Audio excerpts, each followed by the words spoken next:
ભવનાથમાં 2 જણા રાજ કરે, જુનાગઢના ભવનાથમાં 2 જણા રાજ કરે, એકનું નામ રંગો, એકનું નામ બિલો.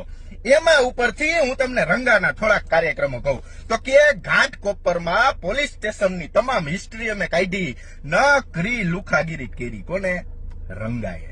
મુંબઈની અંદર ઘાટકોપરની અંદર એટલી લુખાગીરી કરી, પછી ત્યાંથી કઈ રીતે જુનાગઢની અંદર આવીને વસવાટ કરવો પડ્યો, કઈ રીતે જુનાગઢમાં ભગવા પહેરવા પડ્યા, કઈ રીતે 150 કરોડના સિંહાસન ઉપર બેસવા મળ્યું, કઈ રીતે આવડી મોટી મોટી રાઇફલો સાઈડમાં રાખીને બધાના લોકોને બતાવવામાં આવે છે, એવી બધી વિસ્તૃત ચર્ચાઓ એને કરી. કેટલા રાજકારણીઓને આ બગલમાં આ ખંભે બેઠા, આ બધી હિસ્ટ્રી મિત્રો મુંબઈથી નીકળી.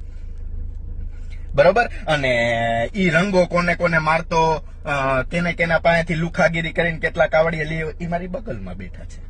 ઈ ભાઈ રહ્યા ને, આપણે હું કે પાક્કા પ્રૂફ હોય તો જ બોલાય, નકર ન બોલે. પાક્કા પ્રૂફ, લોઢામાં લીટો, માતા બોલે એટલે લોઢામાં લીટો. હું કહેતો હતો ને તમને, ઈ રંગાની છોકરીએ રાજપરા ખોડિયારે લગ્ન કર્યા હતા, અને રાજપરા ખોડિયારે જ એનું છૂટું થયું. બોલો, આ રંગાને તમે કહેતો છો ને બાયડી નથી, બાયડી છે, છોકરાય છે ને છોકરીઓ છે ને છોકરીઓને પરણાવી હોત. લ્યો, અને કયો તમે આવા કેવા દીક્ષાવાળા, આ દીક્ષાવાળા આવું છે. વિચારો તમે, રંગો કોણ? અને ઈ જ રંગાની બાયડી કોક રિક્ષાવાળા હારે ભાગી ગઈ હતી. તમે બધા એને જઈને પગે લાગો છો કે ગુરુદેવ, લા જોવો તો ખરા તમે.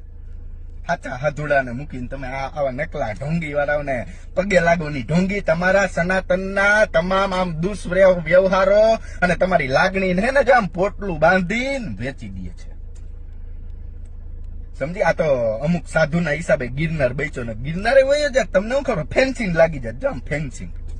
સમજી ગયા? આ એના માટેની છે. એટલે કોની બાયડી કેના રિક્ષા વાળા ભાગી ગઈ ને કોને કેટલા કાર્યક્રમો કર્યા, આ રંગાની ડિટેલ છે.